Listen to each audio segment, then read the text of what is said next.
And we're back, ladies and gentlemen. We back. Man, we just had a great interview with Tyler Guyton, Dallas Cowboys starting offensive tackle. And man, I mean, what you guys think, man? I really appreciated the transparency and just having an opportunity to really get it in and talk football. Man, listen, man, y'all know I'm Steelers for life, man. But I will never, ever, ever hate on Tyler. Never. I'm going to say forever. All pro, all this, that, and this. And not just because of the interview and what he did. The kid is a Class A character. I'm damn near envious. I wish that we would have drafted him in Pittsburgh. I know we got Troy Fautano, but man, damn. Man, like, damn, man, we could have had that dog right there, man. We could have had a dog. But, but listen, man, thank you again to his family. We thank you to the Guyton family, man. We appreciate you guys. And that's why we need you guys to rock with us on the KnoItAllz, because we're going to continue to have interviews like this. As we grow and move up, it's going to get better and better and better. So but we thank you guys for sharing, liking, and subscribing. But, man, shout out to Tyler, man. We thank you, man. God bless you, you and your family. And we're looking for great things for you in 2025, 2026 NFL season. B Dirt. He said, yeah, way too high of a character for the Bengals to draft. I get it. I get it, man. I get it. There's some roughnecks over there in Cincinnati, boy. Oh, my gosh. Wildin' Tate, man. Talk to us. What's happening, man? Yeah, I think it was a great interview. He's definitely a well-mannered, articulately spoken young man. Appreciate that. Yeah, right there. Kevin Escalani seems like a solid dude. Definitely seems like a solid dude. I never had any interaction before that interview, but you can come away from it telling that he's definitely a class act. So shout out to him and good luck to him in the future. Big G, I got utter and complete confidence in Troy Fautanu, though, too. I do, too, but, man, that boy, listen, that's a dog right there, Tate. I'm telling y'all, I love film. So, Mod, had talked to us about him coming on and said he, whatever, and set it up. And so what I did was so I could ask him real questions, man, I went back and started watching film. And I was watching stuff with that kid in Oklahoma that's out there. There's still stuff out there with him in Oklahoma. And then I started watching in his rookie year in Dallas. I was like, oh, this boy is a dog. He's a dog. So, yeah. I see tremendous upside because he started playing so late and his measurement, he's such a great athlete.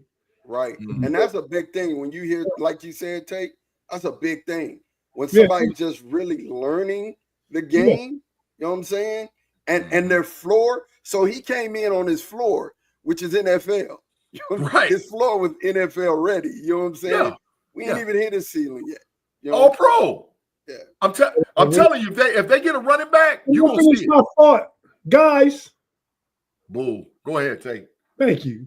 But I will say everything about that, plenty of room for upside. Ceiling is through the roof. I agree.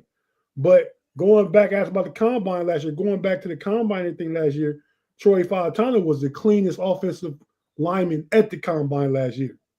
That is true. That is facts. Drills and everything. So we haven't seen that on the field yet. So I do see Tyler being the better of the two, but the Steelers was drafting for last year, not for the future. They took their future guy with Broderick Jones and trying to develop him. So, yeah, but no, I want everybody to win. There's enough out there on that table and plate to eat for everybody. Everybody eat.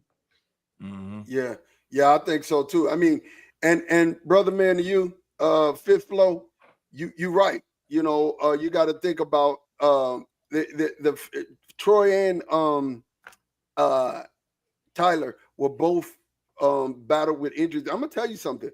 The NFL it stands for what, G? Not for long. Yeah. And it's because you have huge men, huge guys out here having collisions all day long. It's like a car wreck.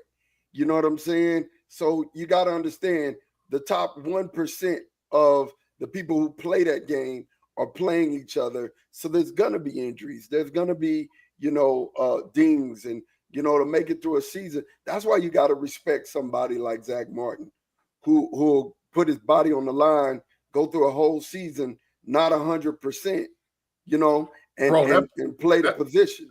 That boy says 6'7" in a quad, 3 1/4. Yeah. Come on, dog. Come on, dog. Come on, dog. He gonna cause problems, bro. 6'7" in a quad and 3 1/4. Come on, man. Come on, man. And 35-inch arms. Oh my God, he's causing problems out there. Kevin, I love that comment. Troy was a Steeler fan, and Tyler was a Cowboy fan. Both of them got blessed. That is Absolutely. facts. That's Absolutely. big facts. And you know, the funny, like I said, the story of you know, him meeting his head coach, Brian Schottenheimer, that's crazy. Only God can do stuff like that. Mm-hmm. I mean, for real, like you're not even, you know what I'm saying? You're not even a player, and you end up being on the field with your head coach, and he's saying, you look like you could help us. And he absolutely did. You know what I mean? Yeah. Yeah. Hey, but man, like I said, once again, man, we appreciate it. I see Jay, he said the Steelers need more good depth pieces that comes from the draft. Yeah, listen, man, you're absolutely correct, bro. Listen, we have, and that's another big show we got coming up. We got a draft show we're going to do, right? Yeah. So there's an NFL draft show we're going to do. We've already had mock draft 1.0. I'm pretty sure we're going to try to spin the block and get maybe a 2.0 after they've had all these pro days and all this other stuff that's going on with the mock draft, because we're approaching now. We're basically in April. We got a few weeks. So we're going to be talking a lot of NFL football, even though basketball is coming and with playoffs and all whatever else that's coming up. We got Major League Hockey, National Hockey League coming up with their playoffs. Baseball's kicked off. But one of the biggest shows we do every year is our NFL draft special, man. So, yeah, that's coming up for all you guys that rock with us. Please stick with us because we're going to have something big going for the draft. Yeah, definitely. So let's talk about it, man. I just have to ask the question. I got to ask the question, you guys.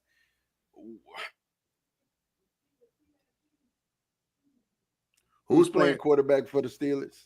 Tate, go ahead, man, before I put this damn ski mask on, bro. Go ahead, man. The Shiesty, man, is ready to roll, dog. It's going to be Aaron Rodgers. Why you say that, Tate? Talk to me, man. I think all the tea leaves is showing me, you know, the Steelers being patient, because if he doesn't decide to sign with the Steelers, then they got to go through with plan B. But plan B ain't right now. Plan B ain't into the draft or a trade in a draft pick. Ain't nobody else out there to get. So they just, you know, investigating QB stuff, what trades may be available, where will we draft the guy at? If Aaron don't sign, if Aaron does sign, then they go with plan A for the draft and get all the pieces to put around Aaron and set up for the next new quarterback. Yeah. So what about you, G? Talk to me, man. Talk to me, bro. Tate, did you see Tomlin interview today, man? Did you see that interview, man? Say there ain't no timeline for Rodgers, though. So that. Yeah, man. He talking about hell no. I know we got to put up with this, but man, this what the dude wants. The dude don't want to show up really till like the middle of June, maybe the late June going in July, and then try to, you know, do what he needs to do to finagle and act like he's in shape and he gonna learn the playbook and get the camaraderie. Man, move on from Aaron Rodgers, Pittsburgh. Listen, it's 1 year. I'm comfortable with going into the draft and through the draft with Mason being the starting quarterback next year. Now, I don't work for the Pittsburgh Steelers organization, but I don't want all of that, bro. He's not going to put us in position to where we actually fight to win the AFC. Rodgers is not going to do that. So why go through all the BS and the drama and all whatever else we're going to go through? Because he's not showing up. I'm telling you, all y'all Steeler fans, he's not showing up to July. He's not doing it. He's not showing up. So if he shows up at all. So I'm tired of it already, bro. Hell no. Get on. Get on, go about your business. Go to your cave, get your mushrooms. Do what you do and stay away from the Pittsburgh Steelers. He said, brother man, Fitz Flow said, hate to say the Steelers coaches and coordinators are not developing players correctly. They want to keep changing them up or switching them. Both of y'all respond to this, man. Respond to that question. In what capacity? Well, I think the developmental aspect of it, that can go to position coaches. Who you want to blame? We always talk about Pat Meyer. Pat Meyer did an excellent job with with Zach Frazier, Mason McCormick, a 4th-round draft pick, came along. He's going to project to be a starter next year in his second year, a 4th-rounder. Yeah. I mean, we don't know what Troy Fautanu is. The part he's talking about is like moving. They finally going to move Roger Jones to left tackle. Correct. That's where he should have started at. If Dan Moore couldn't play on the right side, Dan Moore wouldn't play. I'd have put Broderick at left. I got too much invested in him, and I got somebody that could play right. Dan Moore, you'll be my backup left tackle, but you're not starting. But it worked out for Dan Moore. Same thing with Keanu Benton. He shouldn't be the zero technique, the nose tackle. Facts. Put him out there at the 3 technique. So I think that's what he's getting at. They're not putting the players. I don't care how you coach it. You always need to put your players in their best position to succeed, to be successful. And that's what they fail to do sometimes, trying to play players out of position for the sake of having them be versatile. Yeah. I agree. Put the dudes that's dogs where they play. So, yeah, I wouldn't disagree, but I'm not going to just blame it on development because I think they do a good job developing. You know what I mean? So I asked this. Develop. He's just a loose screw. Mm-hmm. That's facts. That's facts with Pickens and freaking JPJ. That's facts. So I asked this question, because I came in. She said, I'm making mac and cheese. Sorry, I haven't said hi. You fine? You were listening. It's all to the good. Mm-hmm. So I know where Tate stands on this, and I know where G stands on this. But I'm gonna put this question out to the chat. Mm-hmm. And so number one, if Shedeur doesn't get drafted by the Giants, mm-hmm. that's pretty much where all of the quarterback thing is going to end to me until later in the first round. Do you even think 9 and 11 too? 9 the Saints, 11 the 49ers. You think they'll pass on Shedeur? I think the Jets. I can see the Jets taking. I think everybody's punting on quarterbacks. Okay. I think the Jets are pretty much settled on the tight end from Penn State. Okay. I think that's where they're going to go to help Justin. But if everybody else punts, you don't move up to take Shedeur. You stay put, Chat. Chat, would y'all stay put and not move up in the draft to get Shedeur if you had the opportunity, knowing that Shedeur could be your quarterback of the future? I'd rather move up next year, and you develop in draft capital to move up next year. The only way I'm in on Shedeur is if he falls to 21. Then it's a discussion. But I'm not giving up this year's draft capital where we short a few picks. We got a first and a third, a fourth, a fifth, and a seventh. 2 7s maybe. No, we traded a 7 for 6. We got 6 and a 7. So we down a high premium second round pick. Yeah, Brent Howe, you just stay put, man. You take the best player that you need or the BPA, best player available, as I said, punt. So yeah, I mean, Steeler fans know, man, ain't nobody trading up draft capital for Shedeur who could easily fall to 21. We ain't gonna be hoodwinked and bamboozled. Facts. Especially if we can trade back and get a dude. Now, me and Tate different on this one. But if we could trade back to 28, 29, or 30 and draft Jackson Dart, who I feel is just as good as Shedeur, and pick up a second, pick up a fourth. Yeah, we're not going up for that dude. I don't know that Dart makes it past the Rams. I don't know that Dart make it past why the Rams still think they in it. Yeah, I don't think that I think Dart will be a Ram. I think he's one of them that will make it to the Rams because they know that their quarterback's getting older in the tooth.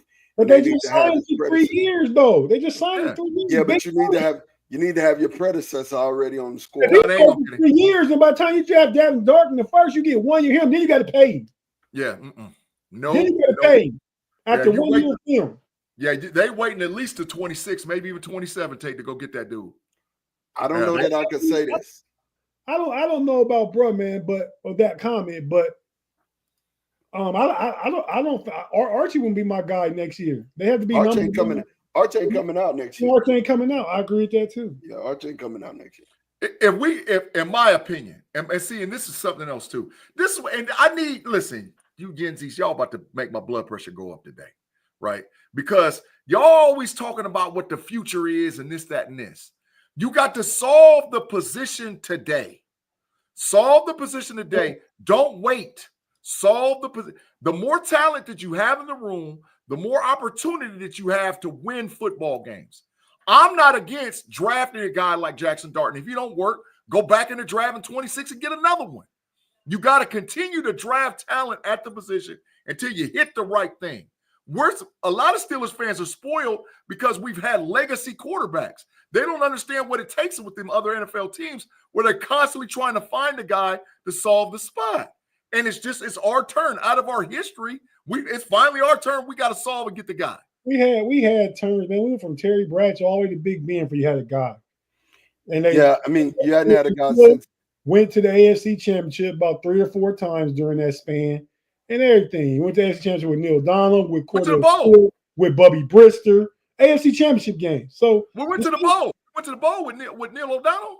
Yeah, went to the bowl with Neil O'Donnell. Yeah. Mm-hmm. And then lost one with the AFC Championship game to the Chargers. Yeah, facts. That's facts. Should have won it. Had it won, and Cowher blew it. Real quick, it's 70-61. Auburn with 20 seconds left. It's over. Yeah, it's been over. Kevin Escalante said, if we trade our first and next year's third to move up a few spots for Sanders, I'll take that. Can't do that, bro. And a third? That means we don't pick again in a fourth. Yeah, I'd rather. He said next year's third. Oh, yeah.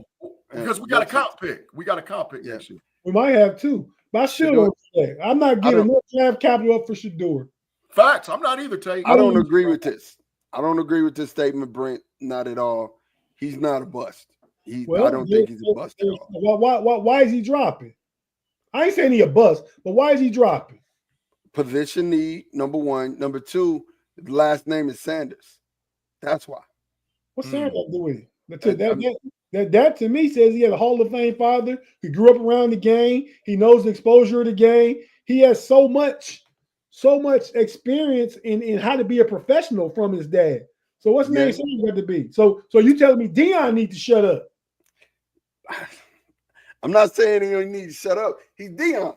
He's been Deion. He's been Bron this whole time. Now that he got the bread and he got 5 years for $54 million extension to Colorado that made him the highest paid coach in freaking college football, he really gonna be talking now. Oh, you know he's fitting to go ham. You know he's fitting to go ham. And that's because what he signed for? 5 years, $54 million. $54 million. So that's the highest paid head coach in college football. Okay, then and that's because Colorado had to overpay. I mean, sometimes you got to overpay. Not that he's the best coach. He will recruit. He did improve them. I ain't saying he don't deserve the money. But that's because Colorado had to overpay, though, to keep him. Yeah, that's fine. The big programs that would have paid him 9 or 10 even, and brought him in. And Colorado had to go and overpay because we want you to stay here. Here, you like here. You got the view of the mountains. We let you do what you want to do and all that. So he chose them, but they chose to give him that extra bread too, though. Yeah. Hey, Mark, can you put up Claw's last comment, bro, please? The one above Afton. Afton said, Afton. Shut up. Afton. Yeah. Double salute. Big G style. No, that's Tate boy with the both ways. That ain't no double. Don't try it. Don't switch it up, Tate. Hey, so listen. First 2 picks has to be run stoppers. Plain. No, that Claude. The first, let me tell you, if Aaron Rodgers signs and we know, because I'm hearing already that the deal's already there. Our first pick has to be a running back. I'm telling you, our first pick. We got to take Omarion Hampton, Quinshon Judkins, or Travion Henderson with our first pick. We got to do it. You got to get Aaron. If you're going to go with Rodgers, you got to get him. You got to get him tools. You have to have it. You got to have a big time running game. We're hoping and praying that the line is going to improve enough, but you got to do it. Our first pick is a running back. We're going to go, and that's why I think we'll move back either way. If we know we're going to get Rodgers, look for the Steelers to move backwards versus staying at 21. You got to get him players. He's not going to put up with it. He needs help around him to make sure that he does what he's supposed to do. Yeah. Brother man, Fifth Floor said he's not a bust. Don't hate just for hate's sake.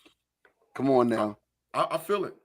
I don't think he a bust, but I'm not spending draft capital to move up and get him. Like I said, Right. I would be supportive and maybe even excited a little bit if they got him at 21.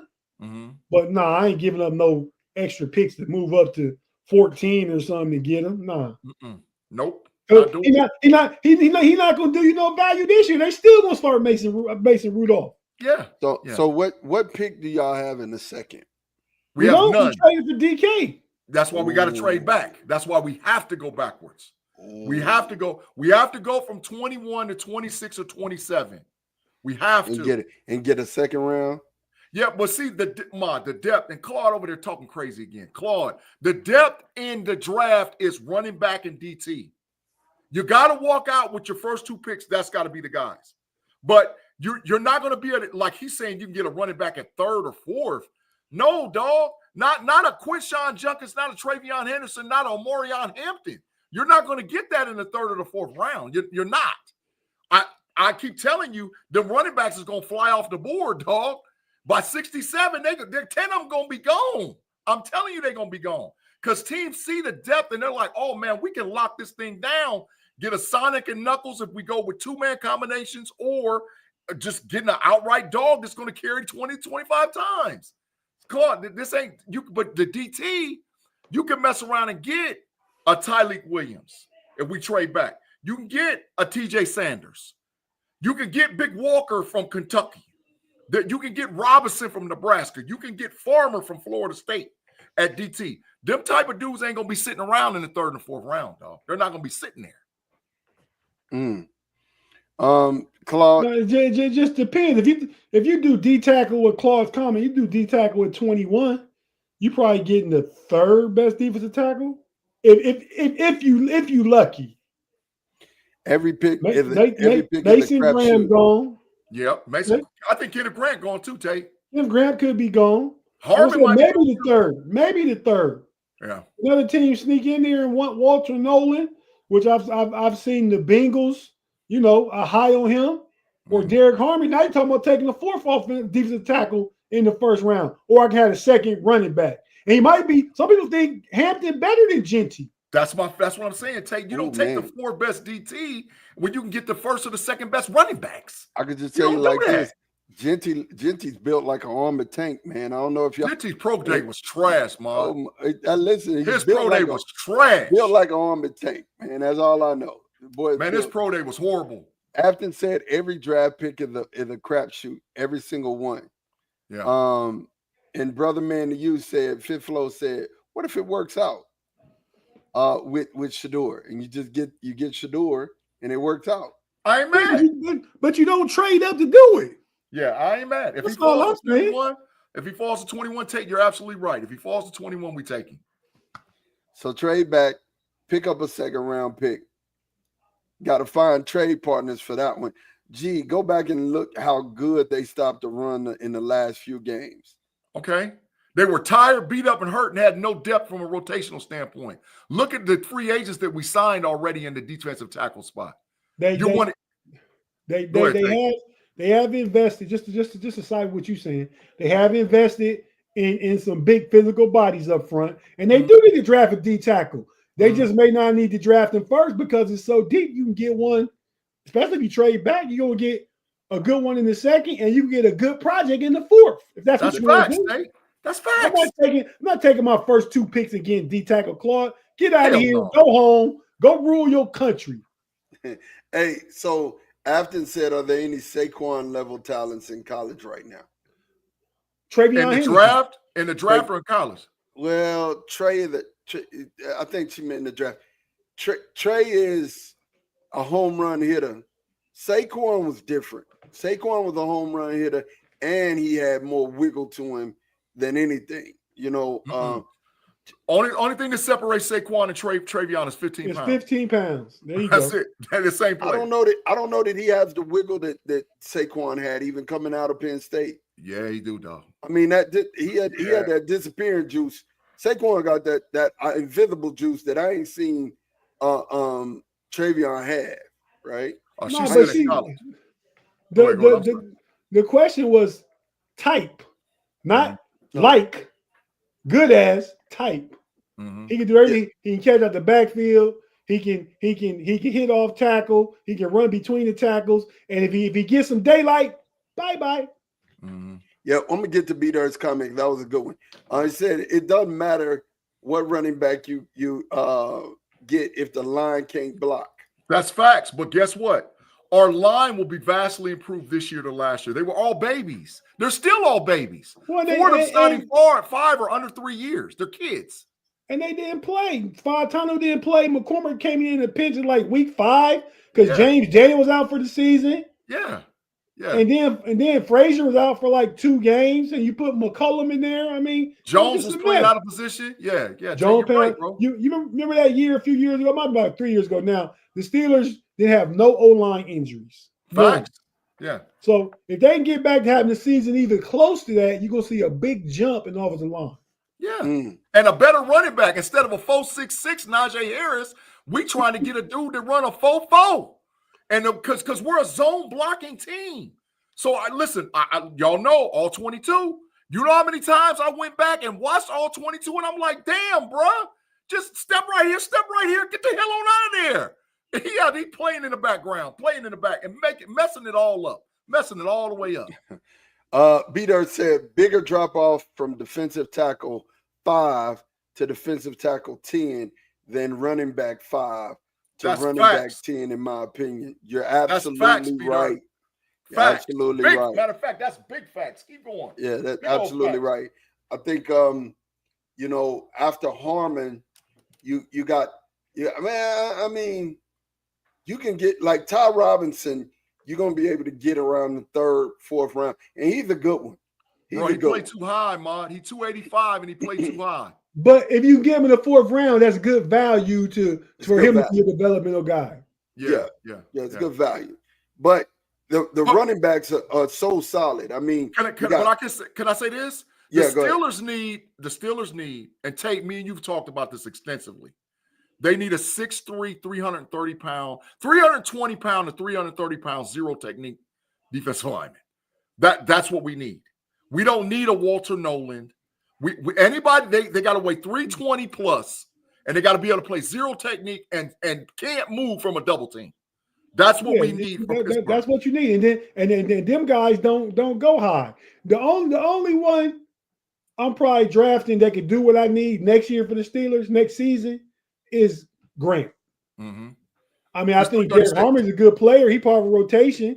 He gonna play behind Cam Hayward and learn from him. But Cam Hayward starts his position right now. Facts. Keanu Benton. Ain't nobody come in and start with Keanu Benton. The only place you can upgrade and draft a 1st round pick that plays next year on D-line, so you get Kenneth Grant and you plug him in the middle. That's facts.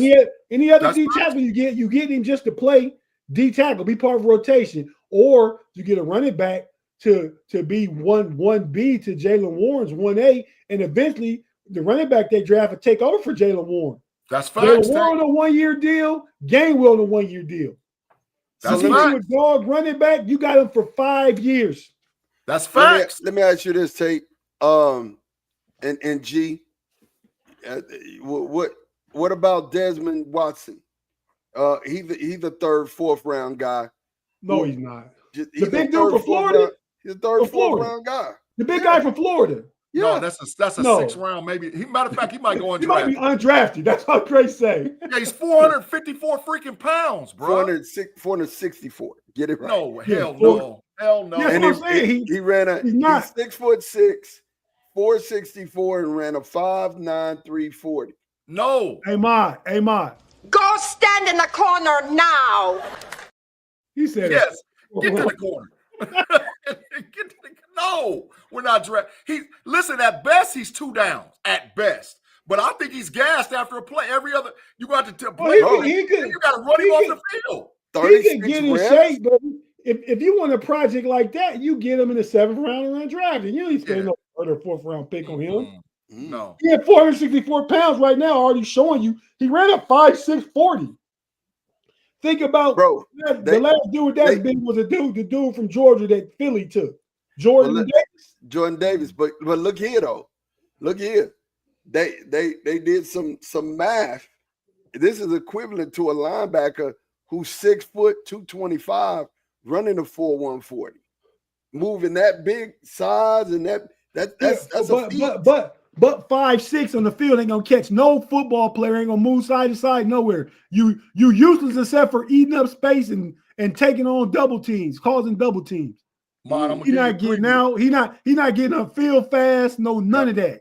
Bro, he got 36 reps at 225, man. Bro, Mon, I'm gonna give you a preview. They're gonna run the ball first and second down right at him. He gonna be out there talking about they're gonna try to run him off the field. And they're gonna run him off the field. Joe Burrow gonna look and be like, oh, his big ass ain't getting off the field. Automatic first down. That's the preview. What's that dude we had, man, from Tennessee was a real big guy a few years back. For the Steelers? Yeah, it was number 76. Oh, Tate, I can't call it. They couldn't get his big ass off the field either. I can't call his name, man. He couldn't get in shape or nothing. Somebody in live chat tell us. Yeah. He's from Tennessee, though? Yeah, couldn't get him off the field. That's automatic first down. It's third. Listen, this is the game plan. We're going to run it once, pick up 2. We're going to run it once, pick up 3. It's 3rd and 5. His big ass going to be talking about, run him off. And when they run him off, Joe Burrow going to look and be like, oh, he running. Hype! And it's automatic first down. I'm telling you, it's going to happen every time. Thank you, Adam. Dan McCullers. That's who I'm talking about. Mm-hmm. He didn't last long, maybe 3 years. And they drafted him in like the 3rd or 4th round.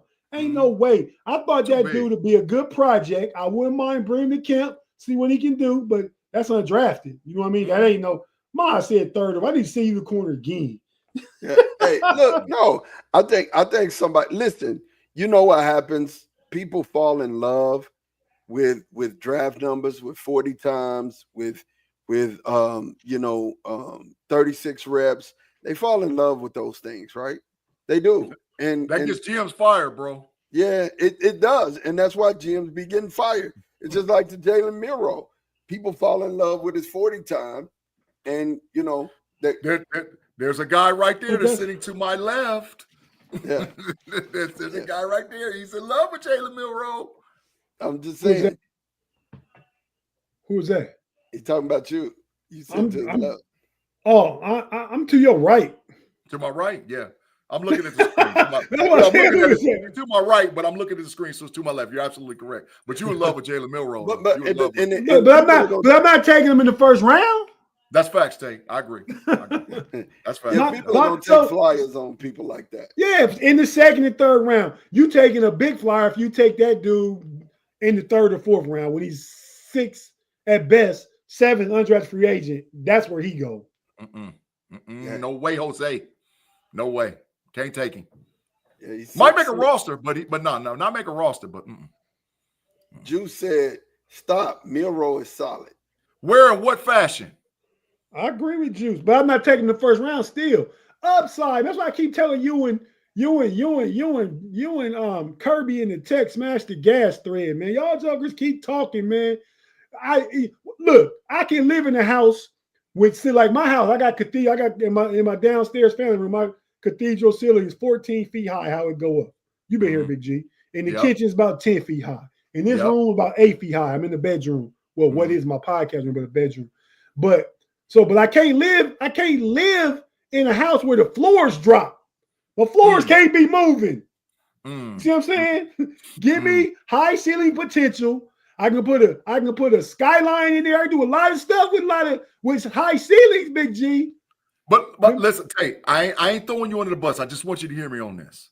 Okay. I think he has less development potential than Justin Fields. He's got a strong arm. He's a super athlete. But at best, Arthur Smith didn't play Justin Fields in packages. Not like that. So he's going to be sitting on the bench holding a clipboard. So can he throw the ball?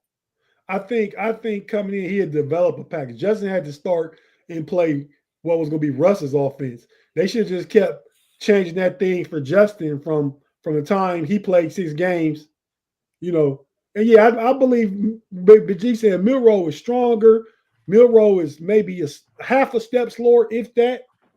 But his 40 time, at least the one in Alabama, is faster than than Justin Fields. I think Yeah. his arm is stronger than Justin Fields. And Mhm. Justin Fields ain't accurate either. I mean, Not at so all. Justin Fields went at pick 11, and we wanted Justin Fields. Mhm. We wanted Justin Fields. I'm Mhm. telling you, and I said the other day on something we was on, I told the Steelers in 2020, get Jalen Hurts, you got Facts. Chase Claypool. Is he there? Hell no. In 2017, I was a huge fan of Lamar Jackson, who Facts. dropped to 32, and y'all took Terrell Edmonds. Now, it's something Don't just take, on. not y'all, Kevin Colbert, big trash. So let's keep it pushing. Keep going. All right, but the Steelers organization as a whole. Now, Mhm. it's something I don't want to put on Kevin Colbert. I ain't saying it's what it is, but we kind of turn our nose up at them African American quarterbacks Mhm. since Cordell Stewart. So I ain't said it. You said it. I Juicy, said it. yeah. Ma, you want me to do this too? Want me to stick my chest out here? I ain't scared to say nothing. He said, I ain't scared. I love it. He said, didn't say first round. He's a second or third round project quarterback, a military hardworking kid and willing to do. He's from a military family. He got willing to 2 work. degrees. He's a leader. All them things. Yeah. Mhm. Jordan Palmer is training him. So Yeah, he's with the Palmers. He is with the Palmers. yeah, he's with the Palmers. Mhm. I think. Hey, whoa. Y'all know what that sounds like. Yeah, Yeah, I know. I work with kids. Listen. So I mean, he said he with the Palmer brothers. yeah, with the brothers that are Palmers. So he's with the Palmers. That's even worse. That no Diddy, no Tate graphic with that one. He doubled down on that bad baby and blew it. He doing a payday, Big G. He doubled down. No Diddy. You guys to chill. He literally said the brothers that are Palmers. Here's my deal. So here's the question for you guys. Trade back, get a second round, Yeah. and take Miro in the second. Yeah. No, third. Nah, he ain't gonna be there. You got He ain't you gonna gotta make get it. him. You gotta get him somewhere between 54 and 60. Bro, but if I trade back, I'm getting a running back and a defensive tackle. If I trade back, I'm defensive getting, tackle in the quarterback. Yeah. And then I'm getting my third running back in the third. You got a running back in the third. You got a third. But from what Big G was saying from the beginning, I get running back in the first, then D tackle. If you trade back and you still get Hampton at 29, you get him, you take your shot on Milroe in the 50s. I bet Claude right now, I bet Corner Time, or we can exchange cash apps. I bet you $10 that Jalen Milroe drafted before the third round. Ooh. Claude, he said some bread or Corner Time. What you want to do, Claude? Claude, he said put it all on the line. Here you go, Claude. Just do this. Oh, Claude. Oh, hello, boys. How long you in for? Another hour. Yow. Corner time. Claude. You taking this, Claude? What's going on? Yeah, he bet both. Okay. All right, y'all heard it here first. Claude, you bet both? You bet both, Claude? I need a response in the chat. He said $10 is chump change. He want to bet some bread, Tate. He wants some bread. These just gentlemen's bets. But if you, Claude, if you want, my usual gentleman's bet with people I see communicate and dump it off like that is $25. But we can bet $25. That's what you want to bet, Claude. And bet him the corner time too, Tate. Bet him the corner time. And okay, since we're talking, I'm gonna lower the corner time 10 minutes because that's just the pride. But I'm more about the bread in the corner time. So yeah, Claude, tell me if 25 is good and we good. He going before the third round. What's up, punishment? Why did you say punishment? That's big pun. The punishment. What's up, bro? Punishment. Punishment, an athlete, dog. Punishment, an athlete. But you said big pun is like Punisher. No, we call him pun. Everybody on our show's got our own nicknames, Mod. Don't be messing up our show. Did you give him this nickname? And he ride with the punishment. He ride with it. He ride with that's punishment. All right. Okay. He said trading back ain't logical. who's giving up picks to swap 10 places? A lot A of lot people, of folks. A lot of especially and if after they're their guys, year. if they're guys right there. Logical. If you don't have a second and you could get a second by moving back, I'm not even talking 10. You go, well, I guess 21 to 30 is about 10. So yeah, I would do that. You gonna give me a pick like in the 50s and I don't have one? I'm definitely doing that. Because I got a whole board with players on there that's saying, okay, if I'm at 21, I could trade back. But I got 3 players on my board that I would took at 21 that's still on the board. I'm trading back. That's facts. That's fact. And a team, and I keep trying to tell y'all, Tyler Warren is the whole thing. The 2 things can happen in them top 12 picks, top 14 picks. If when Tyler Warren goes off the board, it's going to shake up everything. Number 1. And number 2, if there's a run at position prior to pick 14, if you see 2 or 3 guys go prior from the same position, go before pick 14, it's going to shake up. What card just say? That's something to do with the bet? Yeah, he said, I wouldn't take that bet because the Steelers are dumb enough to take him in the first. Okay, so no bet. All right. Well, take the bet then, Claude. Bet it. Yeah, or just super chat it. Yeah. He said, Tim Lyons, what Christmas wish list are we talking about? Just had dinner and come back to some good laughs. We're talking about if a team would trade back to get an extra pick and a team would trade up to get their guy. They absolutely would. If a guy slid and they think that the team after or before they get to him is going to pick them, they will make that trade in the New York Minute. It is what it is. They'll trade up to get a person. And if you're a suitor, you'll trade back and get an extra pick. A run at D tackle, a run at wide receiver, a run at running back is going to, or offensive lineman. 3 guys go before the same position, go before 14. You're going to see it's going to go crazy. Yeah. It's going to literally go crazy. And I'm going to tell you, we've been hearing about the Colts trading us, and they're 14. But the Colts jumping up to get Matthew Golden. At 12. Right? At 12. And we'll trade back, give them our 12, get their 14, but we'll take their 44 or their 80, right? I mean, we go 44. I think theirs is 50 or 80, one of the two, right? So we'll have 2 picks back to back, 79, 80. And that will offset us moving up. Anytime you move up, you got to give a pick in that year's draft. I mean, you could give a pick in another draft, but most people ain't going for that.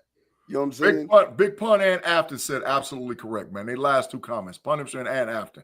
Absolutely. Afton said that's correct. And they do it every damn year, Afton. You're right.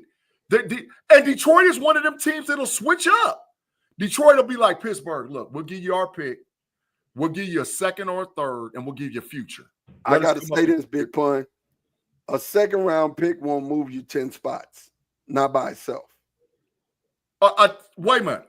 If you're at Pittsburgh's at 21, and the Philadelphia Eagles or the Kansas City Chiefs want to come from 31 to 32, they're going to have to give up a second, a fourth, and a future. 10 picks, 10 spots is 3 picks.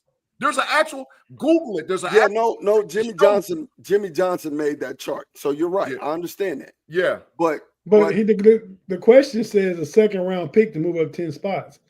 It depends on the player. If you identify the player, but go ahead, man. But the point is that if you're a team that's trying to move up 10 spots, you're going to have to give up more than a second round pick.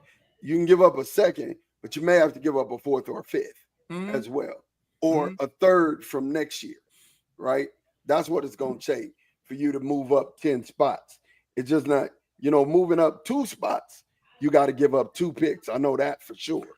Right? When the Houston Texans and who Houston flipped with and they went back in and got the number 3 pick, what did they have to give up? They picked C.J. Stroud and they jumped right back in and got Anderson. I think they gave up the next year's first and something else. And they gave up a lot to jump back in like that, bro. And teams do it all the time. A team will jump in. If they got a player that they identify, they'll jump back in, bro. Yeah, Afton, you're right. Maybe not 10. I don't think 10. You're not jumping up 10 spots. Tim Line, I don't think in my lifetime I've seen Cincinnati ever do it. Mm. The Steelers need to make a splash this year's draft. Danny Littlejohn said.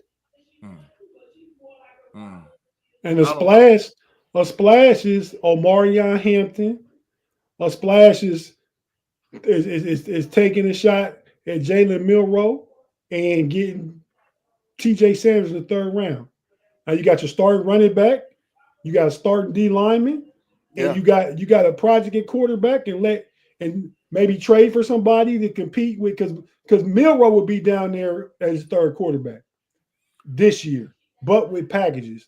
And you trade for somebody, trade one of them next year picks for somebody for Joe Milton or Malik Willis or because I believe in talent, but y'all know I always roll with making my room talented. And he ain't played well at all. But neither had Justin Fields before last year. Your boy Will Levis. Give me Will Levis for a fifth. Mm-hmm. I'll throw him in the mix. And I know he got a cannon. I know he's mobile. I know all that stuff. I seen he play well when he first started playing at Tennessee. When that first game, DeAndre Hopkins threw like 4 touchdowns. I remember that. I'm gonna give Big G some props. I'm gonna give Big G some props here. Something I don't really normally do, but I will tell you, at right around where the tight end gets drafted, the Jets, right around the Jets, if there's a run that happens, teams are gonna start trading like it's nobody's business. Yeah. And I'm talking about you're gonna see a lot of people trading positions to get their guy. It's gonna happen. It's gonna happen. Hey, I'm gonna say this too. And listen, Steelers fans, y'all can get mad at me, right? But a splash for the Steelers might be a draft day trade of a player. I'm just telling you, because there's generational talent in that first round. I'm gonna tell you one guy, and I've been saying it all along, Nicky Umanura, that he's different. He's different. And we trade Minka on draft day. Hey, if we trade Minka on draft day, you know. Oh man, they're gonna have music again, man. I'm looking like what's beeping around here. Listen, a draft day trade, I wouldn't be mad. I wouldn't be shocked if GP got traded on draft day. I wouldn't be shocked. I wouldn't be. A draft day trade it could be a shocker for the Steelers. And I could see it happening. I could see. Now the one that's far-fetched is TJ. But listen, we're not close enough for TJ. We're not. We need at least 2 more years. TJ might want to win, bro. He might want to win. So a team like Detroit says, look, bro, we'll give you our first, we'll give you our third, and we'll give you a future. Hey, TJ, you packing, bro. I mean, you're packing. You're packing. So it's as crazy as it might sound, a splash for the Steelers might be a draft day trade of a big-time player, either George Pickens, Minka Fitzpatrick, crazy as might sound, TJ Watt, and do the stuff that Tate's talking about, the Milroe, the Omarion Hampton, so you're building up the roster. I can see that happening for Pittsburgh, bro. So B-Dirt said Cincinnati and Pittsburgh in the same boat, only 6 picks, and would love to trade back. But too many people will look to trade back in this draft. Yeah, I think so too. I think a lot of teams are going to look to trade up, but that's just me. Well, I mean, it's going to be trades, a ton of them, a ton of them. I'm interested to see what players are going to move from team to team during the draft. That's going to be interesting to see. Kevin said, we're not trading Minka. We just got an old DB coach. I hear you. But listen, in the NFL, ain't nothing guaranteed. If you look, the bottom line in the NFL, if you ain't got a no trade clause, hey, I'm just telling you, the no trade clause is the only thing that's gonna save you. That's it. Yeah. TJ said, Juice said TJ isn't leaving. He's a one helmet guy. I hear it. You know, I agree. I've said that before, Juice. You know that. So, you know, we get on the NBA real quick because we got to talk about it. We got to talk about that, switching gears. Tate, I'm gonna get you. Well, we got it here. We got the Cavs is still at 60-15. Celtics are 55-19. Knicks 46-27. Pacers 43-31. Pistons 42-32. The Bucks are 40-33. Magic 36-39. Hawks 35-38. Bulls 33-41. The Heat are in 10th place. Western Conference, we got the Thunder at 62-12. Rockets at 48-26. Nuggets at 47-28. Lakers 45-29. Grizzlies 44-30. Warriors 42-31. Timberwolves at 7, 42-32. Clippers are the same, 42-32. Mavericks have climbed back in it, 37-38. Kings 36-38. Where we at, Tate, man? Talk to me, man. How we feeling? Because at this point, y'all clinched the division. Yeah, well, if we talking specifically about the Cavs, they hadn't looked good the past 3 weeks. They had a 4-game losing streak in there, and they came back and won 2, and they lost to Detroit Friday night. They beat the Clippers today at home. Good game for everybody, it looked like.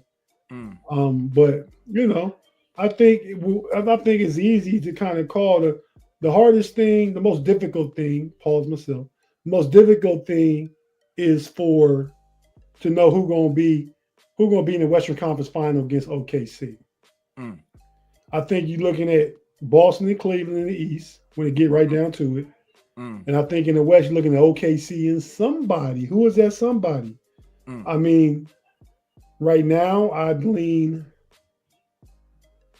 Denver, the Lakers, and I'm going to say the Timberwolves in that order to have a chance to play OKC.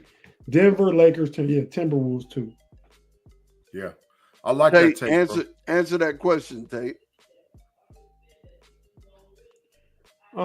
Maybe you shouldn't. I mean, I think they're third in odds behind OKC and Boston. We've clearly identified them as the 3 best teams all season. Boston because they defended champs when we know what they about with playoff experience. OKC because they are really talented, probably the best young up and coming team. But Cleveland can get better. And you say, why should you bet? Because they have had the 3rd best odds. So you stand to win the most money on one of the 3 favorites to win the championship. That's why you should bet them. Yeah. Real quick, Claude, I'm gonna answer this question. Stephen A. Smith needs to be quiet. After the videos of him punching the bags, and bro, you're not knocking anything out. You know what I'm saying? You're not knocking anything out. Get him out. I don't care if you well tight, you ain't knocking anything out. I just want to say this. I like OKC, but I don't know, man. Something tells me it's gonna be Denver and the Lakers. Something just tells me it's gonna be Denver and the Lakers in the Western Conference Finals.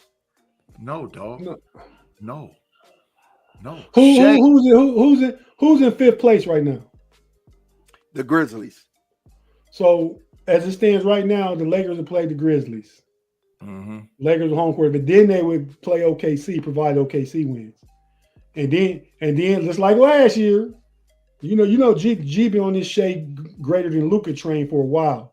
Just like last year, who put Shea out the playoffs? Who sent that young fella home? Dallas. Luka. Dallas. And he get to do it again, Big G, then maybe you can, back up on some of these hot takes. I would love to see that matchup in the second round.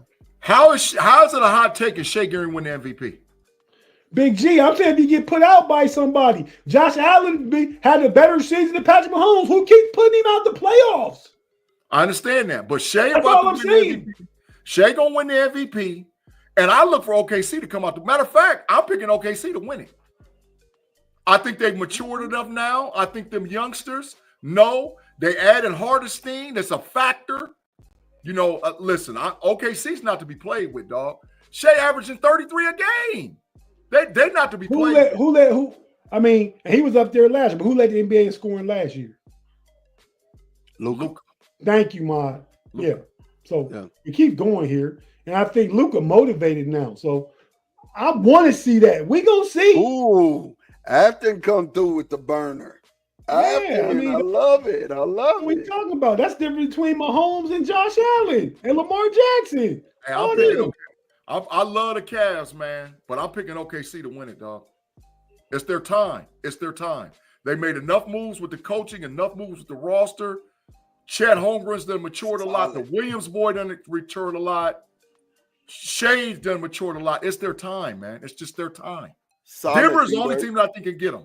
Basketball and hockey are the two sports that change the most in postseason. Solid. Big-G, sometimes you have them young teams that be really good that don't never make it over that hump, man. That is true. That is true. There's some teams that, hell, the old OKC. The old OKC. I mean, they had James Harden, Westbrook, Kevin Durant, Perkins. They had dogs, and they couldn't put it together. Yeah. They couldn't get it. They couldn't get the chip. I just think that I just think it's their time, man. I just think Boston is a good team. Cleveland's a hell of a team, right? Denver, you can't put nothing past the dang on Joker because he's a beast, right? But man, I just think it's OKC's time, man. I just think it's their time. Yeah. So before we get off basketball and get to baseball and we get out of here, the brackets are set now, man. Mm-hmm. The brackets are set. We have in the Final Four right now, Auburn is going to be playing Florida on one side. Mm-hmm. Duke is going to be playing Houston. All four number ones, by the way, are in the championship going to San Antonio. So we got it. We had this already. So what we thinking? What we thinking, you guys? Auburn versus Florida. Big boy is hurt, but he just sprained his ankle. He got a week off. He'd be all right. You see how he looked tonight. He'll be all right next Saturday night. Yeah. I think that the Florida Gators are the one of two teams remaining that has an unstoppable player. And Cronley, the guard, number 5. He can take over a game anytime he gets ready to. You saw that they trailed Texas Tech, and it's just like he made his mind up that he was going to take over the game. And when he did that, it infused the rest of his teammates. Number 10 started balling. Their center started killing them. That little 2 guard with the braids that can shoot real good. So Braun is a decent player, but I just and Florida and Auburn's matched up. I think they split in the regular season, but I think that Florida went on to win the SEC championship game. So I just think that that little guard, man, that 6'4", 6'5" kid, I think he's just gonna take over. And so I like the Gators, bro. I like the Gators and that matchup. Tate, I like Auburn. Again, I'm gonna go back to. And that's that. I think his name is Crawford, ain't it? I'm not sure, but I know you're talking about number 5. Yeah. Light-skinned dude with the throw. Mm-hmm. Yeah. But 2 guards is better than 1. Give me the boy Pettiford, who just is a tough cover. So he's so quick with the ball. Yeah. That lefty 3. Then they got the boy Denver Jones out there, and they got big to throw at you. And it's the reason that Auburn won the SEC regular season title. I got Auburn in that one. All right. I got Auburn too. Duke and Houston. Who you got, Tate? I'm going to jump out there. We talked about this backstage, man. And Duke looks really good, man. I went against Duke last night, Alabama, but I took Alabama. I picked Alabama to win, so my bracket is busted. But Cooper Flag is a beast. He not 17. He turned 18 in December though. But but still, I like the way today. I think Houston and that defense that Kelvin Sampson got them playing. It's really good. They got some big bodies, yeah. they got that big, I believe he's Nigerian Big-G, but that big African. That big African, man. Big-G. Y'all got to see some of this behind the scenes stuff. Go ahead, Tate. But that dude, the team last night, Alabama, outside of Nelson, who was a beast, who was getting dunks left and right, and the only dude really playing last night for Alabama. Everybody was scared to go at it. He's a shot blocker. Take the ball to his body, get him in foul trouble. You can't just keep trying to avoid everything, man. You know, you can't just keep trying to play soft and flip hook shots up and under scoops and all that, man. Just go at him. So I like Houston, the physicality. I don't mean I don't think Duke is good. Duke is very good. Duke has a great team. But yeah, I'm picking Houston this one, man. Go ahead. Give me them Devils, man. Give me them Devils. Listen, the big African, I've looked it up. Y'all made me check. He's from South Sudan. His last name is Malik 72250. He a freshman, number 7.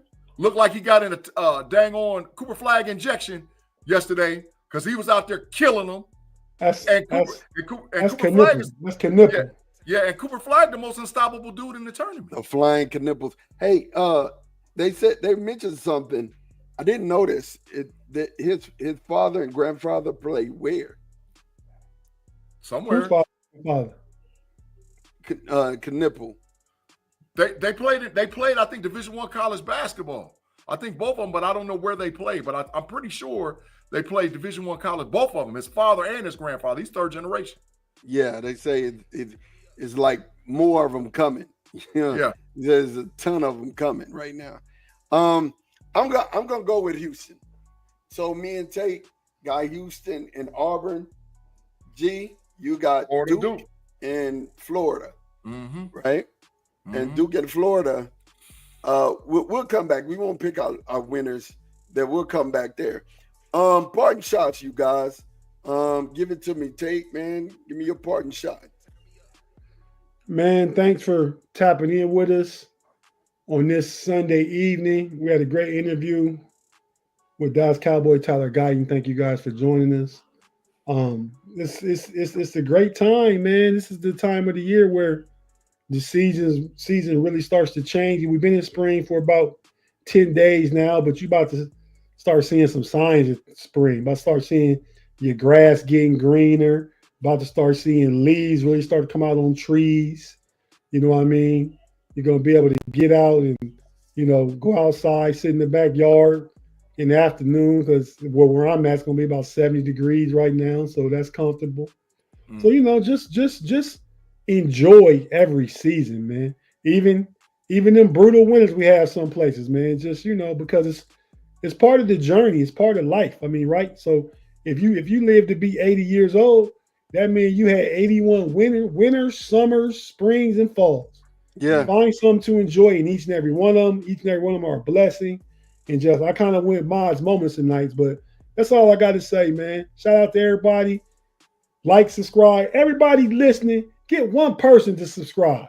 I got 2 people last night. If y'all see it jumped up, I was out to eat with my wife's cousin and her husband from Florida. We went out to eat, and I turned both of them on, and they both liked. So we went up two last night. So, everybody do what I did. Like Big G said before, take your kid's phone. Snatch it. You paying the bill anyway. You know what, Tate, I gotta definitely big up what you said. It's not just the seasons that we have, right? That's life in general. In life, you're gonna have a spring, in life, you're gonna have a summer, in life, you're gonna have a fall. And you gotta learn to appreciate every season you go through. You can be up, be down, be in between, but every season has meaning. For every time there's a turn. So I do gotta say this. Baseball, we talked about, is just now getting started. Briefly, I'm excited, because of the simple fact that it's just like when that fresh cut grass when football starts. Ain't nothing like it.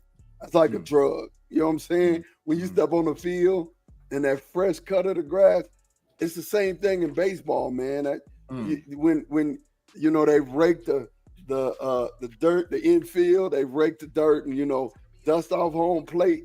Man, it's something about it, man. Something about it. But yeah, G, point shot. Man, once again, thank all you guys for rocking with us on the KnoItAllz. We did a 2-part show. We had a lot of people stay with us and watch both shows, man. We appreciate 2 different shows. So we appreciate that, man. And we're gonna get this 1K. I promise you, you're gonna see all kind of other stuff going on with the KnoItAllz. Make sure you check out tomorrow on the KnoItAllz channel, Level Up College Football Podcast. Me, Andy P won't be there. He's got an engagement. Me and Sarah C will be there to talk college football. And then on Wednesday, on the same KnoItAllz channel, me, Tate, and old boy Curb, Black and Gold Standard, is going to rock out with the Smash the Gas before we go to Pump Your Brakes on Wednesday. And last but not least, don't forget to check me out on The Big Show on Steelers Almighty on Tuesdays. Me and Big B will do our first mock draft 1.0 tomorrow. On Tuesday. And listen, we got some stuff set up. We're going to be able to do trades, all kind of stuff in here. So me and Big B will do our mock draft 1.0 on Steelers Almighty on Tuesday. And then, of course, don't forget about the homies overtime. I'm on a lot of shows and I do a lot of stuff, but I couldn't do it without the guys that I'm sitting with right here, man. Last but not least, man, Tyler, man, we thank you, bro. We listen, class act, top-notch interview. We wish all the greatest things in the world for you and your family. And we're hoping to see great things out of you, even though I wish all the bad things in the world happened to the Cowboys and only the Cowboys. I'm wishing for great things for Tyler Guyton, man. So we appreciate you, bro. We appreciate you. Yeah, man. Look, I'm gonna tell you something.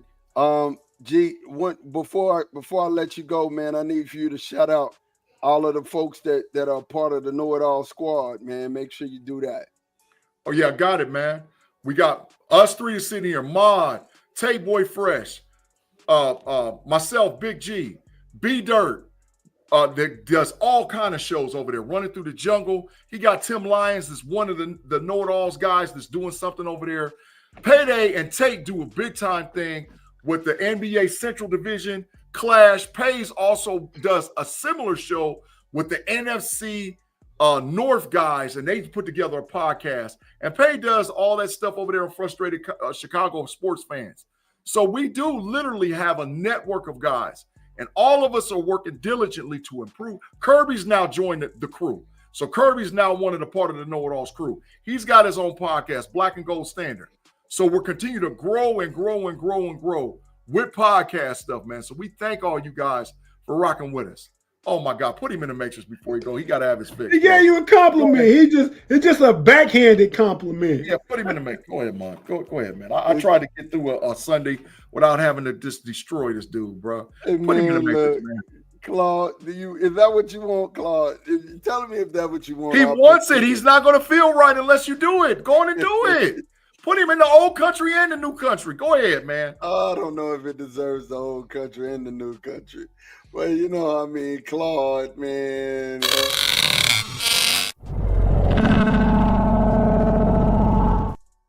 Claude, that's my guy, man. I appreciate it. Listen, I just want to say this. Shout out to everybody that's a part of the KnoItAllz Nation. Everybody who's in the chat, everybody who's been here with us, kicking it the whole show. I'm telling you, we had a great show. Great interview with Tyler Guyton and Al. Love them guys, man. ATX finest. And, definitely got a chance to really talk ball and talk football and talk about draft, everything, man. I mean, if you missed that interview, make sure you go back and watch it again. That's replay on YouTube. You got to love that. You know what I'm saying? And the one thing I got to say, I can't leave this program without shouting out my 2 co-hosts, Big G and Tate. They both work so hard, man. I mean, real talk. I give them grief. Tate tries to give everybody grief, but it's life. You know what I'm saying? You got to deal with Tate, especially when he got the smoky glasses on and, he got his hair all wavy and biting his lip. R&B dude, you know what I'm saying? I'm bite my lip waiting to see what you got to say. Like, but no, for real, it's family. This is family. This is the vibe y'all get from us doing what we do. That's because it's truly family. It's truly a close-knit band of brothers. And I would tell you guys, I keep saying it. You are who you hang around, man. You are who you hang around. And if you look at, and for instance, when you look at Tyler, and you think about people of that nature, these are people that I've been around since my childhood, right? Al, his father, I've been around since my childhood. And if you are a good people tend to hang around good people. You know what I mean? And it's one of them things that you got to find you a group, and you got to find you a family. You got to find you a tribe and be a part of it. No one man is an island. You can't do anything and achieve anything by yourself. Tim, B-Dirt, Pay, all these guys, they're here and they're part of the KnoItAllz Nation. They're part of the tribe. That's why I wanted to shout them out, because, you know, we go as they go as we go. And you got to find listeners out there. You got to find you a tribe. You got to find you a family that y'all move together. You know, y'all move and y'all are doing the same thing. I'm not talking about y'all doing crime together. I'm talking about y'all doing something that's going to make you guys better in the long run. And I mean, look at LeBron. You know what I'm saying? LeBron wouldn't be where he is if he didn't have the team of brothers that he has around him right now. They insulate him. And get this, LeBron being the greater turned around and blessed them, and he put them through school, gave them the opportunity to dream chase. And that's what we want to do. That's what you want to do in life. You want to do, and here's the thing, you don't want to exist for your four and no more. If you exist for your four and no more, you've not helped this world at all. And the goal is to die empty, to help this world be a better place when you get out of it. For your kids, grandkids, nieces, nephews, you know what I'm saying? You want to be better for them, and you want to leave a legacy that's beyond you. And you can't do that just by yourself. We need a team. We need a team of people that can rally around you. Because when things happen, I had a friend who lost a friend, and Big-G lost a family member. Things happen really fast, and they happen at the speed of life. Yeah. And if y'all ain't running together and y'all ain't moving together, the only thing you're gonna be left with is regret. Yeah. And it, you know, Jay-Z said it. I don't want to live life with a regret. I don't want to have that. Not on my conscience. So I get around people who are solid. I get around people who are gonna push me to do better and to be better as an individual. And I'm gonna be that person for you. The KnoItAllz are gonna be that person for you. You know why? Because we're gonna give you the stuff that you don't know. So I appreciate y'all for being with us, man, and taking the time to rock with us on a Sunday. G, y'all got anything else? No, sir. I'm Yeah, good. man. I always do, because I hear y'all talk, then I feel like I got to say something after it. So you right about everything you said, Ma. Completely 100% correct. I just want to give a little context and ask y'all a question. The context is how it went down. Me and Big-G been running for a long time. I mean, probably since elementary days, the very latest, the junior high, 6th, 7th grade. Mm-hmm. But even before that though, because his grandparents live right down the street from my grandma. My great aunt and uncle live right like 3 houses down from his grandparents. So we saw each other since we was never little fellas, young fellas. Let's say young fellas. Yeah. But Ma came one summer, and you know, we was a teenager still, and so me and Ma been messing around for almost 30 years for real. Ma a solid dude. Over 30 years. Over 30. I was a little older than 13. I was about 15. So, well, yeah, that's over 30 years, ain't it? Yeah. I guess if it was 15 years, 30 years, I'll be 45. Yeah, over 30 years. I was 15 when I came to Lima. Okay, yeah. Well, but okay, so that part of how it went down is hanging with Big-G. Ma came to stay with his brothers and sisters for the summer. I came over to their house one day, Kenilworth Ave. Shout out the neighborhood over there, Big-G's neck of the woods. And came over. Big-G and Ma was sitting on the porch. Big-G was like, Tate, this is my brother Ma from Texas, my little brother. And then, you know, Ma kind of looked up at me with happy eyes. He said, will you take me under your wing, Tate? Show me the ropes around around this Ohio Lima City. I said, Facts. I said, come on. I said, come on, little fella, I got you. So, Oh and, my God. and the only other question I want to ask y'all, because I know y'all not ready, because just like with everything else, we all do some things better than others, right? Or, you know what I mean? With me, y'all know, with me, it's the prep game, right? Yep. Have y'all even thought about your favorite know-it-all clip for show 200 in 2 weeks from today? Got it. I'll send it to you in the chat. I got 3 of them. You messing you with don't a need 3. professional. You need 1. Well, I got it. I'm gonna send it to you. Now, if it's 3 short ones, maybe we can clip them together. But you gotta keep it all 3 under a minute and a half. All right, I got you. 30, yeah. So I got you. Okay, y'all ready? See what you guys have started, man. You know what I'm saying? Now I got children in the chat. You know what I'm saying? Look. Hey, I seen Punishment over there talking mess, talking about how long you don't remember the Stop first that, time I met you, Tate. First Yeah, time I met you. when you had them puppy dog eyes on the porch over there. No. I whooped Joe behind in NBA. Was it NBA Live back then? It was a basketball game. Sega. Basketball. I kicked Joe behind. Ooh, I remember it. I don't. Yeah. I was at your house. He brought me to your house. We walked to your house. You know what I'm saying? Me and G walked to your house. Because that was always the hangout spot. Yes. And still to this day, and Aunt Sandy would be like, "What are y'all doing in the basement?" She'll look downstairs and we down there sitting playing the game. She's like, "Yo, and we could go out back and shoot hoops." Oh, that was the next day. The first day we went, we played the game. Next day we were playing basketball and I almost whooped Sean. I'm gonna put hands on Sean. And Shane had to take me, RIP Shane.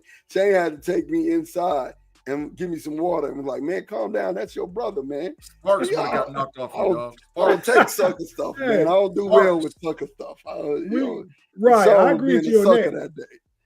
And Big G, you still owe me for a whole backboard. You broke my backboard back in 1987. Yeah. I thought I was Jerome Lane, dog, for a day. I thought I was Jerome Lane. Big G back then, probably 9th to 10th grade, about 6'2", 240.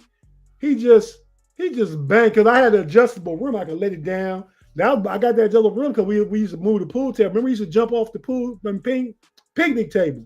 Yeah. And dunk and take Polaroids like we way high in the air and stuff.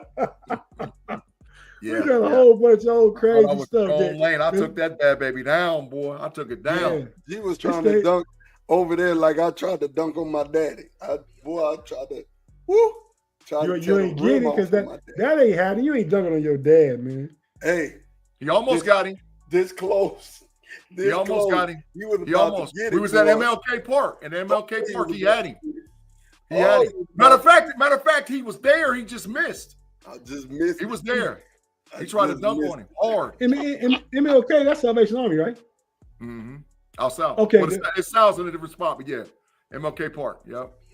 8th Street. Yeah. Well, out south over there. I don't think it's 8th Street, is it? And he shouldn't have been out there. He shouldn't have been out there in them cutoff jeans neither. That was another reason why he was gonna get it. The boy has them cutoffs on. Hey, we used to wear jorts back in the day. I can't have nothing to do with jean shorts. No. I won't say they were David Dukes, but they were close.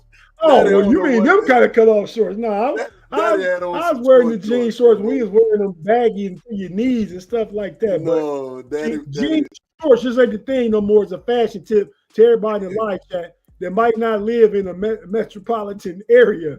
Just know, when you go to the big city, don't wear jean shorts. Don't do that. And I'm gonna tell you, he had on one of them net shirts. He had one of them net shirts on and some jeans. So it was a Brooks net shirt. Remember the shoes Dominique Wilkins used to wear? Oh, God. That was his favorite shoe. His favorite shoes was Brooks and Kangaroos. That was his favorite. He loved Kangaroos. He loved Kangaroos and he loved Brooks. He loved Brooks and he loved Kangaroos. Who was the most famous athlete that wore Brooks? Dominique Wilkins. Oh, there you go, Big G. Was it Dominique? Yeah, Dominique. Sweetness were Kangaroos. Kangaroos. Yeah, okay. Yeah. Yeah. All right, Big G, one more. Etonics. Hakeem Olajuwon, the big There you African. think Big G know about them shoes, boy. Oh, but you forget, G worked at Foot Locker. I don't forget. You know what I He mean? was Hey, Big G worked at Foot Locker when I got my first credit. First thing, and I'm going to bring it up again, and I ain't do nothing this weekend. First thing I bought my first credit card was a pair of the 95 Air Max Chris Webber shoes from Big G. Oh, did. That's my first charge ever in life. Hey, man, you gonna send me them jokers or what, man? I'm waiting. I said I would bring it up, and I forgot to do anything with it. I got you, man. man. Look, Hold on. I'm sending me pull them out. He's sending me the Webbers. He's sending me the Webbers. They on deck. After said, "Don't take away my jean shorts. They're the best thing to wear when we swim the horses." Hey, look. When you swim, don't they get heavy after? I'm just gonna tell you like this: women could wear them, but my daddy shouldn't have had them on. He shouldn't have had them on. Shouldn't have had them on that day. You know what I'm saying? He needed a pair of athletic shorts, man. He was out there trying to think he was tough. Yeah, it infuriated me. I was in them ugly kangaroo basketball shoes. Oh gosh. Ma, they don't look. Tate about to send them to me. Yeah, they on the way. Help is on the way, baby. Help is on the way. You muted, Tate. You muted. Let me see him, Tate. You know what? I listen. What I want, my dream shoe, is crazy. Is the Jason Kidds, the originals. I had a pair, but I hulled them out, and those are the last pair I really want. I don't. You mean the shoe that Gary Payton and Jason Kidd wore? The Gary Payton? No. Yeah, they both wore the same shoe. Jason Kidd originals, the bubbles. Yeah, Kid until GP the next year, they gave him the glove the next year. But that first year, Kid and GP wore that shoe. They both yeah, I'm the shoe guy. I'm the shoe guy. I know all the shoes. You know what I never had a pair of and never really wanted? What's that? Them foam posits. I had a pair of really? Never had no foam posits. I know how popular they was. I never had a pair of them. I had a pair of black on black ones, foams. I had a pair of Big them. G. My next shoe I'm thinking about getting is the all white Pippin. Should I do it? Yep. Not 94. Yep. With the air on the side, big air. Yep. Go ahead. Remember we both got them. Yeah, I remember. I just like retro shoes now, man. I don't get ones. Yeah. I don't get a whole bunch of new shoes. I never had a pair of LeBrons either, surprisingly. Both me and Ma just both got them David Robinson up tempos, boy. Me and Ma. I had them. Them was the ones with the crossover strap, right? No, they're the Air Max up tempos with the black, with the Yeah, listen, no. Gary Payton wore that shoe. No, he didn't. Bet you $25 Gary Payton wore that shoe. Gary never. These were Maverick colors. I promise you, Gary Payton wore that shoe. Okay, I promise you. You can be right since you're so sure, but I ain't never seen them in these. But these are the ones that I want. Those are the ones I want. Why, let me look at it again. Why you want them? Just for childhood. I had a pair, hauled them out. They felt good. I always wanted. I liked them. I love those shoes. I was in my prime. I was in my prime when I was hooping in them. I was dunking a reverse and what's the name of that scratches. What's the name of that shoe, Mark? What's that shoe called? 97 Zoom something. Let me see. Yeah, that's Gary Payton. Yes. I'm looking up right now. I scroll, and you get they got the first ones first. Yep. The ones with the zip up. Then you can scroll over a few models. They got them right there. They ain't Maverick colors. They them shoes. Yeah, GP wore them jokers, dog. I remember. I think we're just gonna leave Big G alone about the shoes. Yeah, you're right. I'm the ultimate know-it-all when it comes to sneaker game, dog. Can't nobody Big G, what shoe is that? Air Max 95. There you go. Okay, I'm gonna leave you alone. I got three pair of them upstairs. Air Max 95. So the Nike Air Zoom Flight J Kid Dallas Blue. Mm-hmm. Yeah, but GP had it in green. Same shoe. Same shoe. One day one day one of our topics should be we talk about the greatest shoes and all this, that, and this, man. We should talk about that. Kind of like we just did. Yeah, but like have a good in-depth talking about who wore and how the actual shoe game actually kicked off. The actual shoe game. Wait. Wait, he said his dad still wear grandma's? So not is he only wearing grandma's, he wearing Converse. Mm. Mm-hmm. The grandma was Converse, right? Larry Johnson was Converse. Yeah. Converse paid big money to get LJ. Because Nike had him on lock from UNLV. They paid big grip. And it's the first ones was the second ones was big trash. I hooped in them like twice and I threw them away. One of my favorite shoes is the first Grant Hill Fila. Dog. Their shoes was so high. I'm telling you, man. That was like 95 too. I still got some old feelers that I need to restore. I haven't put them on. You got the Grant Hills? Nah, just we used to wear these a lot. They're old. I need to restore them. Hold on. The greatest. Y'all seen this shoe ever? The greatest outside. MJ's first shoe was Boss, but that damn AI the question, dog. Lord have mercy. Oh yeah. AI the question, boy, with the red toe and the blue toe.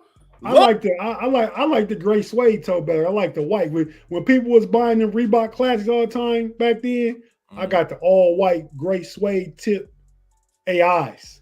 Yeah, they went hard to paint, bro. They went hard. They did. Did you see them Jordans I sent y'all in the chat the other day? I had them on that day. Them was the 19s, and them ain't no retro shoes about them. Them shoes from 2002, looking that good still. Try to keep my shoes, man. Tate, we all, I think that's another commonality that we probably got with a lot of people in the chat. Sneakerheads, bro. A lot of us rocked. I mean, we bought tennis shoes, and there was some dog tennis shoes back in the day, man. I mean, like I said, when we do the show, and I'm gonna take people all through it, and we'll talk, and y'all bring up different ones, and I can tell you who wore what, when, and how they wore them. Yeah. Hey, I'm just approximating right now, man. Oh, I like that though, Ma. Them was the dope man. Them was the feel of dope man. Old schools, I need to restore them, but I ain't worn them in a minute. But these was the ones. The feel of dope man. Them was the dope man. All the Detroit blood. All the Detroit boys wore them. These are my favorites. Griffies. The Griffies. I never had a pair of them, but I like them. And the funny thing is, I ain't bought shoes in over. Been a while. We just bought the up-tempos. Yeah, that's the last pair I bought. Those were for my birthday. Show me them. Show me them. What y'all talking about? Because David Robinson first shoe, which was probably about his MVP season, right there around, was the Nike high top, and it had the Velcro scraps that made an X that crossed over. This shoe right here was made famous by David Robinson and the San Antonio Spurs. Thank the Lord for my sons. This is a birthday present. Yeah, but them right there, dog. Them right there. I like them. I had a pair of them before. Got a pair of them upstairs on ice, sitting on ice. What's they called? What them called? Air Max 97 up-tempo basketball shoe. Air Max 97 up-tempo. Oh, yeah. I'm looking at it right now. Uh-huh. Killing. 165. Different colors. They have ones with black and red, ones with black and blue. Black and yellow. They got ones that's purple and gold, like the Lakers. They got all kind of different kind of colors. I want that white and blue pair. That not royal blue, not Carolina blue, but it's a white and like Dallas Cowboy blue that goes so hard. But it's so hard to find them, man. StockX, they don't keep them. And StockX, man, they tax people, bro. Tax. Yeah, man. But those are it though. But you guys, man, we're not gonna hold everybody up, man. We appreciate you. The Braves is over here getting beat by the Padres. The Phillies got their ass whooped by the Nationals. And the Reds did too. Lost 2 out of 3 to the Giants. So I don't want to talk about baseball. I'm about to go get me a snack and get ready to. I ain't watched no Raising Kanan yet. I got 4 episodes I can just binge watch. Ooh, you in for a treat. and all you Marvel fans, if everybody knows that you can look and see that I'm a Marvel guy. If you're not watching Daredevil, go hard in the paint. You're missing. Jesus Christ, it goes hard in the paint. You're missing out. Daredevil is Daredevil is the best Disney Plus show. It may be out of all the Disney Plus shows. They the best. It just may be. It just may be. I'm not, and that's just no fronting. It just may be the best Disney Plus show you have. Give me one good thing to watch, Ma. That's new to the rotation. I might not be hip to. Oh, I gotta watch it again. Dope Thief on Apple TV. Dope Thief. Oh my gosh. Series or a movie? It's a series. Oh my gosh. Hell. Oh, Relly Hall is in here. What's up, Relly? Relly in the building. Shout out Relly. Relly, what you know about them Grant Hill, man? You wasn't even kicking in '94, man. Hey, look. That's for you, Relly. Look, hey, Tate. Listen to me. Dope Thief on Apple TV. Okay. Yeah. I'm gonna check it out. Yeah. The Residents. I have Bizzle, a Christian rapper friend of mine. Son is in. He's in episode 7 and 8. His son is in there. He was talking about that, so I got to check that out. But I'm gonna tell you. Did you ever watch that movie I told you to watch, The Forge? That means no. Okay. No. And that's your kind of movie. You missing something. I'm telling you, I know you in love. I started watching it, right? And I just haven't finished because all of my series started coming on at once. So it's like boom. But a movie you boom. just finished, series you can watch one, come back to it the next day or the next night. You can't sleep and turn it on for an hour, go back to sleep. That's how you watch series. You get a movie out the way. I can't do that, man. I sit down and watch series. Oh, another good series is Doc on Hulu. Doc. Hulu and the only things I don't got. Yeah, but you could probably find it on Amazon Prime too. But yeah, Doc is really good. It's one of those that you need to check out. The premise is she was a surgeon, got into a car wreck, lost her long-term memory. So she just, lost her short-term memory, excuse me. That show on TV. Yeah, but it was really good. It aired on Fox. I don't have to have Hulu to watch that. I just can go to my own demand and watch that. Oh, okay. Yeah, I watched it. It was good. But Dope Thief on Apple TV. Dope Thief is really good. I mean, really, really good. And then what's that about? You told me what the doc is about. Dope Thief, where they dress up like DEA agents, and they're just going and busting dope dealers, right? And hit the wrong house. They hit the wrong trap spot. Oh, that'll do it. And it goes bad from there. It comes off the rails from there. That'll do it. I'm gonna check it out. Yeah. That's that Dave Ross I'm talking about, Big G. Yep. I had a pair of them. Yeah. Well, G had a pair of everything, man. G had a pair of everything. Yeah. He had a pair of everything. You worked at the shoe store. You was the Al Bundy of the hood. I'm gonna tell you like this. They gave G a box with everything in it when it came in. They were just like, here you go. It was like a tie. They gave him a tie of it. He knew it was coming out of the store with him. That was part of G's compensation because they know he's gonna get out there in them streets and be modeling their shoes for him. Absolutely.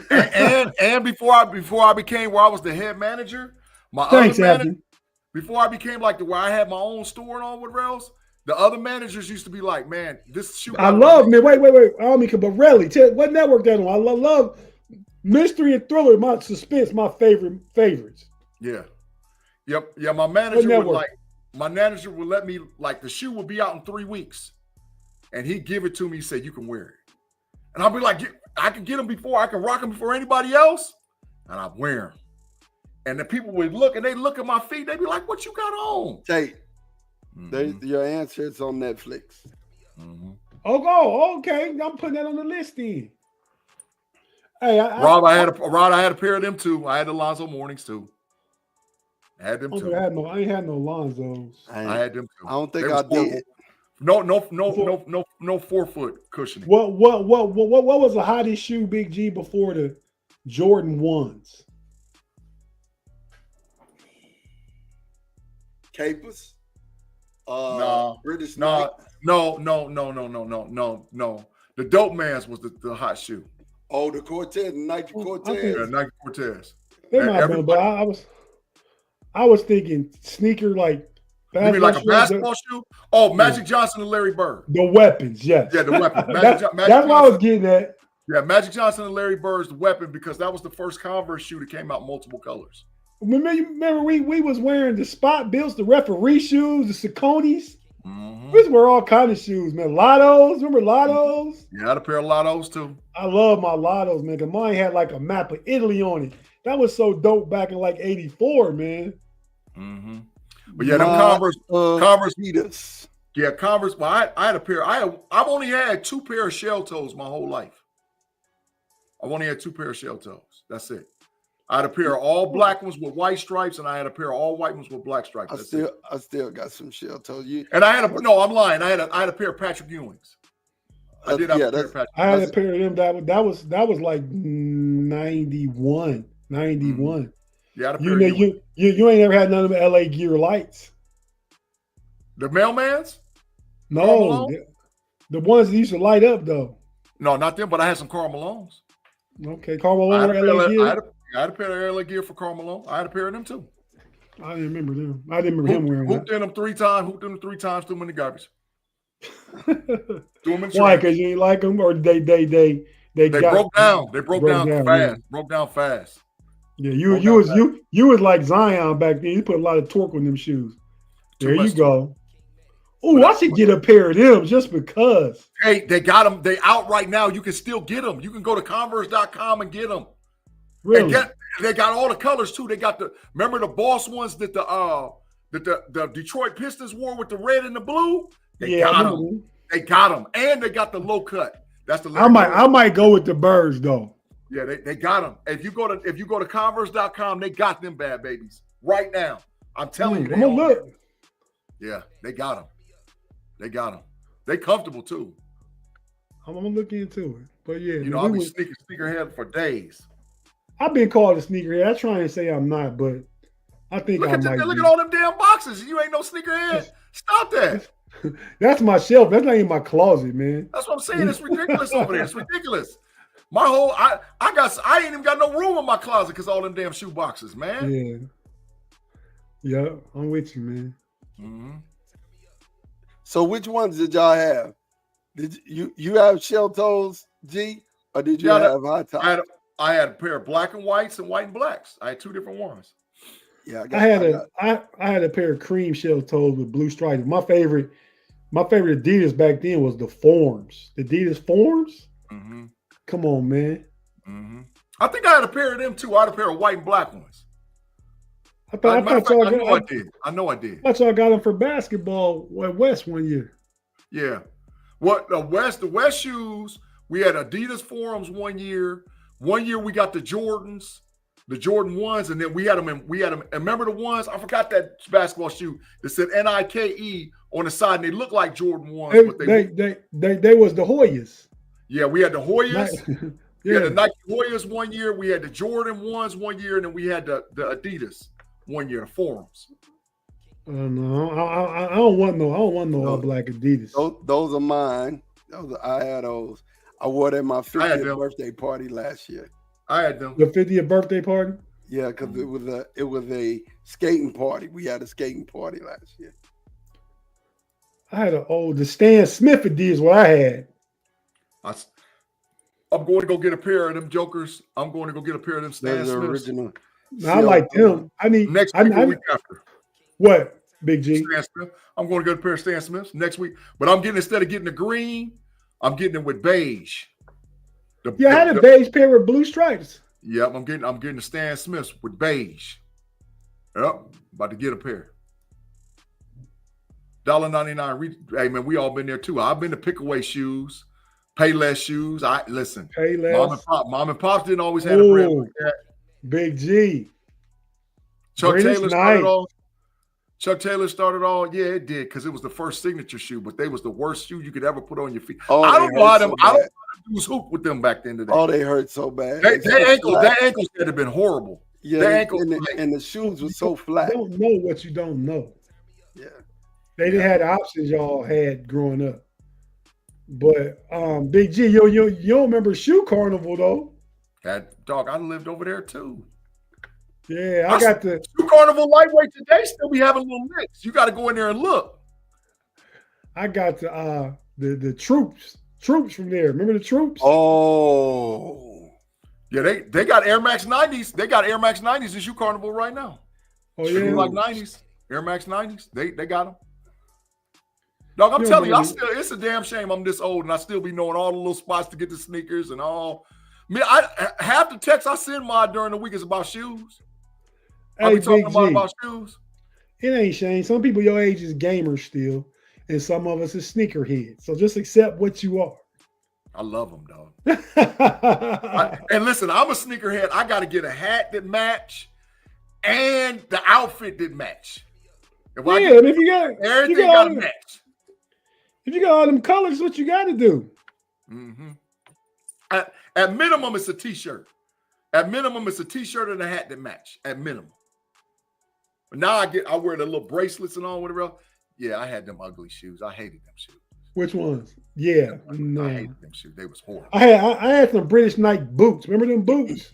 Yeah. Oh no, I had Carl Canard boots, and I still got a pair of Timbs. You got to have some Timbs in your closet. I got 3 pair of Timbs upstairs, and I got at least 4 pair of Ralph Lauren's. At least 4 pair of Ralph Lauren polo boots. There you go, Tate. With the buckle. That ain't it I was looking for. That ain't the one I had. Yeah, that's the troop shoe though. That shoe was horrible. I remember wearing ponies. Y'all don't remember capers? Horrible. I don't remember no capers. I remember capers. They was horrible. They're down south shoe, bro. Down people up north didn't wear capers, but they was horrible. I had a pair of them. They was horrible. Horrible, bro. Horrible. I'm telling you, I sneakerhead, man. Sneakerhead. If I wish I had all the shoes I had back in the day. Oh my God. I'd be so paid. Hey, I have to go on still say, man, I bet I got my first pair of Jordans, Christmas 1985. I was in 7th grade. Yep. That sounds right. My mom said, if you want these shoes, I'll get them for you. But at that time, she was like, me, my brother, and sister, she said, I spent about $150 on each of y'all for Christmas. And she said, if you want that, I'll get them, but that's half your Christmas. I wanted them jokers. Yeah, it came right. No. Super pass. Yeah. Yeah. Get it off the screen. That was a super pass. My first pair of Jordans was in 85. God. I went to Fort Wayne, Indiana. Shout out to Sean Callahan. I remember that too. Heine used to wear the turf shoes. Yeah, I went with Mike Newby, Sean Callahan, Eric Steeman. To go to get the Jordans? Yeah, we went to Fort Wayne, Indiana, got the Jordan Aries. Okay. I had some Carl Canard boots too, though. Yeah, man, nobody wearing no Carl Canard boots. The big tall boots, man, you crazy. The big tall ones up here, man. I've seen Carl Canard boots, but you know, New York down here where it snow at in Ohio, I mean, it was Timberlands. Just like out here, everybody. So I've been to DC for 20 years. Everybody loved New Balance.